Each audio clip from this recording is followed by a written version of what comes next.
بسم اللہ الرحمن الرحیم۔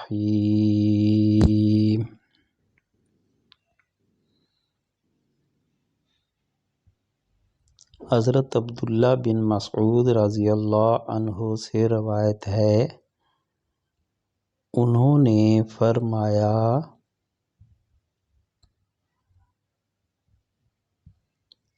رسول اللہ صلی اللہ علیہ وآلہ وسلم چٹائی پر آرام کرنے کے لیے لیٹے تو اس کے نشان آپ کے جسم مبارک پر ظاہر ہو گئے۔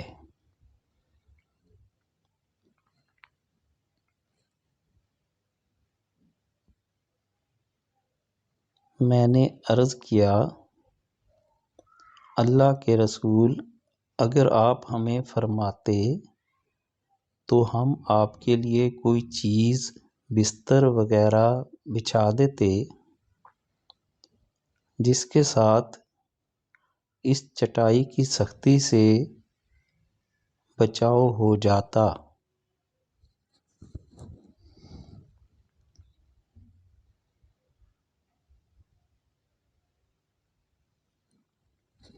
رسول اللہ صلی اللہ علیہ وآلہ وسلم نے فرمایا، میرا دنیا سے کیا تعلق؟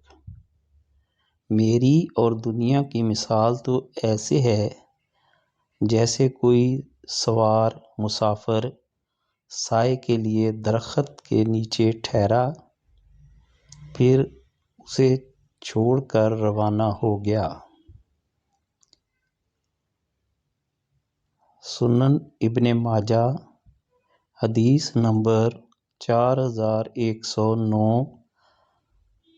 زہد کے احکام و مسائل، حدیث صحیح۔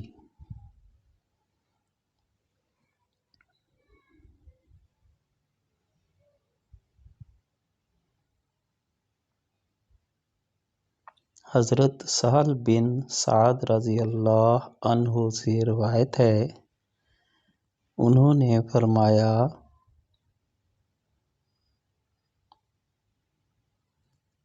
ہم لوگ رسول اللہ صلی اللہ علیہ وآلہ وسلم کے ہمراہ ذوالحلیفہ کے مقام پر تھے۔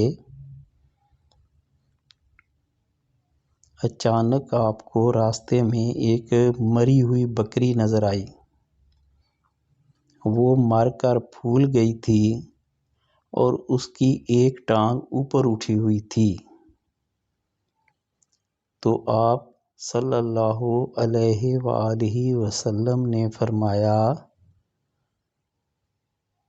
تمہارا کیا خیال ہے؟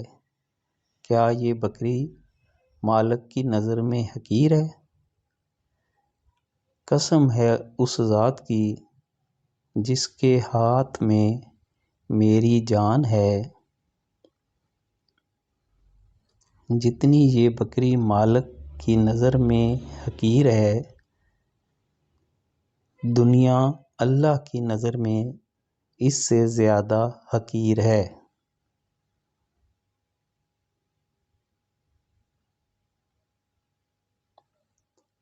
اگر دنیا اللہ کے ہاں ایک مچھر کے پر کے برابر بھی وزن رکھتی تو وہ کسی کافر کو کبھی ایک قطرہ بھی پینے کو نہ دیتا۔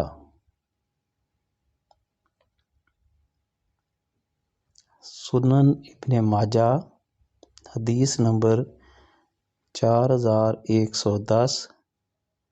زہد کے احکام و مسائل، سٹیٹس صحیح۔ جزاک اللہ خیر۔ اللہ تعالی ہم سب کو سننے، سمجھنے اور عمل کرنے کی توفیق عطا فرمائے۔ سبسکرائب کر دیں